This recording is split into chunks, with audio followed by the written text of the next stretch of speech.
mistakes, lies, and then misdirection.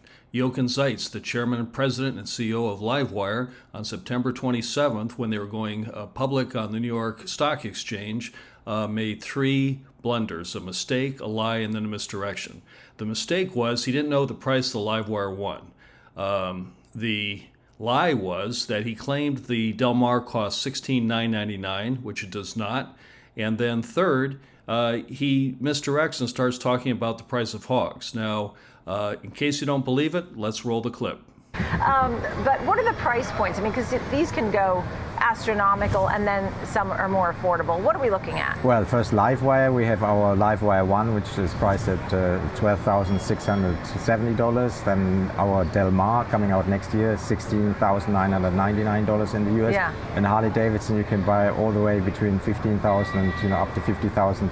Depending on how much you want to put on the bike. Right. And LiveWire 1, for example, I was looking and someone wrote 22,000. They didn't write 12,000. So you have a base and then you can add on the way you would cars? Well, we start with the premium segment. That's where LiveWire 1 scores. We have our second aero technology that is really built from the ground up, which allows us to take the price points down while having a fantastic performance. And we are also working on starting work on a S3, which is our third platform, which will come out in a few years from now. Out of the mistakes, the lies, and the misdirection, the worst part of the whole thing was getting sucker punched about the cost of the Del Mar. Jochen Zeitz said flat out, our Del Mar coming out next year at $16,999. That's what he said. Roll the clip. But what are the price points? I mean, because these can go astronomical and then some are more affordable. What are we looking at? Our Del Mar coming out next year, $16,999 in the US. Yeah. Our Del Mar coming out next year, $16,999 in the US. Yeah. It pains me every time I watch that video of Jochen screwing up. Anyway, LiveWire must address the high price of its motorcycles. The situation is the MSRP of gas motorcycles does not include the fuel cost. The MSRP of electric motorcycles include the batteries, which are the primary cost of fuel. So when you're talking gas bikes, there's no fuel. When you're talking about electric bikes, most of the fuel is there. So comparing the price of a gas motorcycle to the price of an electric motorcycle is an apples to oranges comparison. The only way you can make it fair is you subtract the price of the gas from the cost of the electric motorcycle. One more time, because I'm getting comments on other videos that this isn't legal and FTC violation. The only way to compare it is to subtract the price of the gas from the cost of the electric motorcycle. Now, this is not illegal. Let me give you an example. This is Tesla's website today. They've been doing this for 14 years. One on the left got highlighted with the top red arrow. Purchase price, $46,990. Then you click next to it on potential savings. It shows $40,390. Now, you cannot buy the car without clicking on those buttons. This is the order page. So not a single Tesla person who has ever bought a Tesla car is unaware of this. They know that they're saving money on gas, and they know exactly what it is in relation to the purchase price of the car. I mean, right here it's 46 and 40. So, we're talking $6,000, $7,000 difference here. So this is not illegal. This is something LiveWire needs to do. They just need to copy. I mean, come on. We need to get this going. We need to address the high price of the LiveWire motorcycles. Now, there's one more little secret, and something I didn't really figure out until I started looking at all my receipts. Gas motorcycles are significantly more expensive to maintain. Now, I did some videos before. The first one I didn't include maintenance cost. Second one I did, but it makes a big difference. Now, what we need to do in order to compare gas motorcycles to electric motorcycles, we need to talk about the only two categories of costs for street vehicles. There are what's called sunk cost or fixed cost, and there is variable cost. Now, the reason I know so much about this is I'm a truck driver, over-the-road truck driver, and you have to know exactly what it costs you to drive the truck, because if you don't, you go out of business. So the sunk costs are costs that you can't change. They stay the same no matter what. That would be your down payment, your monthly payment, your insurance, and the depreciation of the vehicle. If you don't even move that vehicle, those 4 costs are going to happen. The second one is variable costs, which includes fuel costs and maintenance costs, because they go up according to how much you use the vehicle. What the situation is the variable cost is much higher than you would think. Now, the way the truckers do it, the way we measure the cost, is we use what's called cost per mile.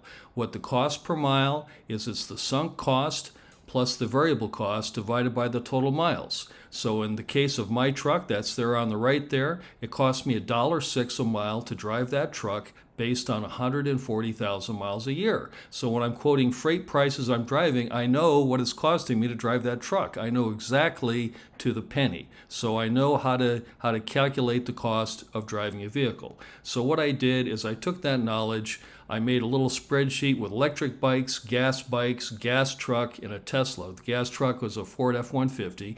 And if you look on the left there, we've got the Del Mar, LiveWire, Street Fighter, ZH2, MT10, 9 and 7, Z125, a Ford 150 pickup truck, and a Tesla Model 3. The first column is the purchase price, what they cost. Del Mar, $16,999, LiveWire, $22,799. 20% down payment. Depreciation over 4 years. I'm depreciating to 0, okay? There's the monthly payment. Oh, I'm sorry. I'm not depreciating to 0. I'm depreciating to 60% off the value after 4 years. So in 4 years, you can basically sell that vehicle for 40% of what you paid for it. Pardon me. It's got the monthly payments, it's got the monthly insurance for each vehicle, and it's got the maintenance cost for 20,000 miles. So I used that as a guide. That was kind of the cutoff point. I took the maintenance on these different vehicles, extrapolated or contracted it out to 20,000 miles, figured out the cost for each vehicle, including the Tesla and the Ford F-150. I don't have a Ford F-150, but I have these other vehicles, and the Tesla, that's my number's a little bit lower than that, but that's the number that they publish. I've got the miles per gallon. Notice I've got the MT-07, which is Yamaha's bike, at 50 miles per gallon. Street Fighter's 30 miles per gallon. And then for the electric bikes, the Del Mar and the LiveWire 1, I've got the kilowatt, the miles per kilowatt hour. So, and for the Model 3, I have that as well. So that's miles per kilowatt hour. Now, for purposes of this comparison, I don't know how much you all know about motorcycles or which bikes you have, but there is a beginner bike. It's an excellent beginner bike. It's a cheap bike. It's called a Yamaha MT-07. It costs $7,899. This is your entry-level motorcycle. It's inexpensive. It's, I think, 30, 40 horsepower. My son Preston learned to ride on this when he was 15. You can get your license when you're 15 in California.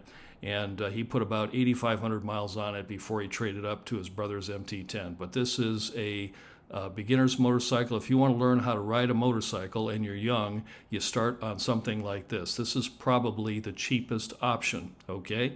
So what I did is, you saw on the previous page here that I've got, the information for the MT-07 there. So what I did is I put it on a graph. So on the bottom of the graph, we have miles per week, okay? So it starts at 50, goes to 500 miles per week. And on the left is how much it costs you to run per mile based on both fixed costs or sunk cost and variable costs. So for example, you can see there, if you ride the bike 300 miles a week, it costs you 30 cents a mile. If you ride the bike 100 miles a week, it costs you about 65 cents a mile. You can look on that graph and see how it's worked. That's just a simple graph. The more you ride the bike, the less it costs you, because your only cost is fuel and maintenance, and that stays the same. So it comes down, starts at $1.20 a mile for 50 miles a week, and then goes down just a little over 20 cents a mile for 500 miles a week, which would be 25,000 a year. So that's what an MT-07 is. It's probably the most inexpensive learner bike you can get that can go on the freeway. So that's where people start. That's the cheapest there is for gas, okay? Now, here is the LiveWire Del Mar. MSRP, $16,999. Now you'll notice that at 50 miles, this bike costs about $1.50 per mile to ride. Now you'll also notice that the MT-07 started about $1.20. So the LiveWire initially is a lot more expensive to ride. What you'll notice though is it's on a steeper curve. So at 100 miles a week, it's about 75 cents a mile. At 400 miles a week, it's 20 cents a mile. So you're going to get the idea for what's going to happen here, right? You're going to understand where these cross. So here it is. This is the Del Mar and the MT-07. These lines cross at 225 miles a week, okay? That's 11,700 miles a year. At this point, both bikes cost 32 cents a mile to ride, which is a total cost of $3,744 to ride for the year if you ride 11,700 miles. So what happens is the Del Mar is a premium electric motorcycle. It can beat the pants off an MT-07, gets real close around 200 miles a week, but after that, man, it's substantially less. So, you know, when you say how much is a Del Mar? Well, it's $16,999. How much is the Yamaha? $7,899. So obviously the Yamaha is cheaper, right? I mean, it's a cheaper gas bike, but you know what? You got to buy fuel for that bike, and it costs more to maintain than the Del Mar does. So there you go. Okay, so the Del Mar is just about the cheapest option out there for beginner bikes if you're going to ride this thing. Now let's start having some real fun now, because you saw that I had the other numbers up there. Here's the Del Mar versus the LiveWire 1 versus an MT-07. Now you'll notice the LiveWire 1 is in green, but you'll notice right around 450 miles a week, it goes on parity with an MT-07.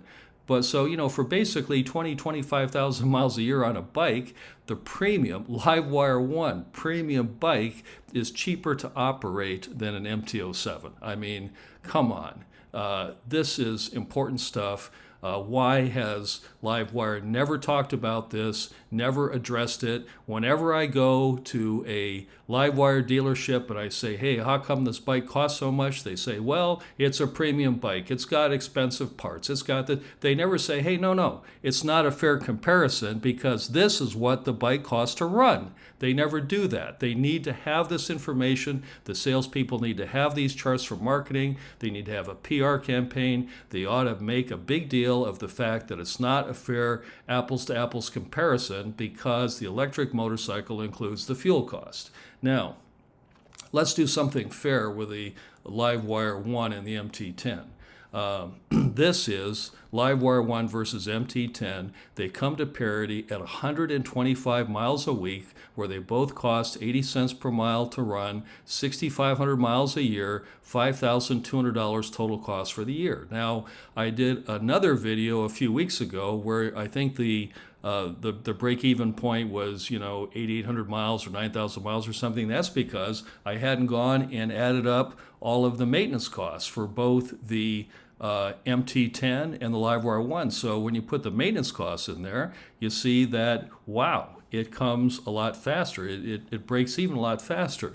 Now, the other thing to point out about maintenance, and there's no way to put a cost on this, but the problem is when you get maintenance done, you're without your bike for a while. You have to take it to the dealer, you drop it off, and wait. Now, I've addressed this in other videos. LiveWire in Canoga Park, I drive in there with an appointment, they work on the bike, they give me a loaner, I come back in a few hours and it's done. So I mean, I don't know, obviously not everybody services like that, but the point is when you take a gas bike in for a tune-up or tires or chains or sprockets or valve adjustments, it's going to be gone for a while, and so you're going to have to drive your car or take an Uber or whatever. Now, this is very, very important stuff, and this is how Tesla took over the market, because people come in and say, hey, that Tesla's a lot of money, and then they go to the page and they start seeing things like fuel costs being taken off of retail prices. Okay, so I mean, this is critical stuff. Let's have some fun with Tesla just for a moment. I know that we're not a Tesla site, but if you put the Ford F-150, which is 35 grand, up against a Tesla Model 3 standard range, which is like like $46,000, $47,000. They come to Parity at 15,000 miles a year. So all these people running around in old cars and pickup trucks think these Tesla guys must have a lot of money. They don't realize the Tesla guys are saving money and the guys riding around in the pickup trucks are losing money. So that's the deal. That's why everybody's going to Model 3s and Tesla and electric. Now, I have lost my Sunday afternoon. When I wanted to be riding my LiveWire, I sat down and I made these charts. And the reason I did is because I'm very frustrated. And this is why I'm frustrated. This is my car on the right here. It's a General Motors EV1. You might have heard of it. I got this one in about 2001, so about 20 some odd years ago. It was a great car. It was a fantastic car. It worked great. General Motors killed the car. The car didn't make it. And the reason it didn't make it is because of poor leadership at General Motors. They didn't know how to sell it. They didn't know how to talk about it. They didn't understand the future. They didn't understand any of that stuff. And the car got killed. And if you don't believe it, go to YouTube and watch the movie called Who Killed the Electric Car? It's also on Netflix, and you see the story there. But I had that car. I didn't want to give it up. They fought to give it back. It's a long story. But anyway, I foresee the same thing happening at LiveWire unless the top management doesn't wake up. They need to start positioning their electric motorcycles in a better way. They need to do better marketing. Mr. Zeitz needs to be a lot crisper when he's talking to the press. I mean, on and on and on. But this is a video I've done to address the price issue. There's many other issues like range issues and all kinds of things. And these all have answers that have not been addressed by the LiveWire management team. So there it is. Please take a look at this closely and stop talking about the Del Mar costing $16,999.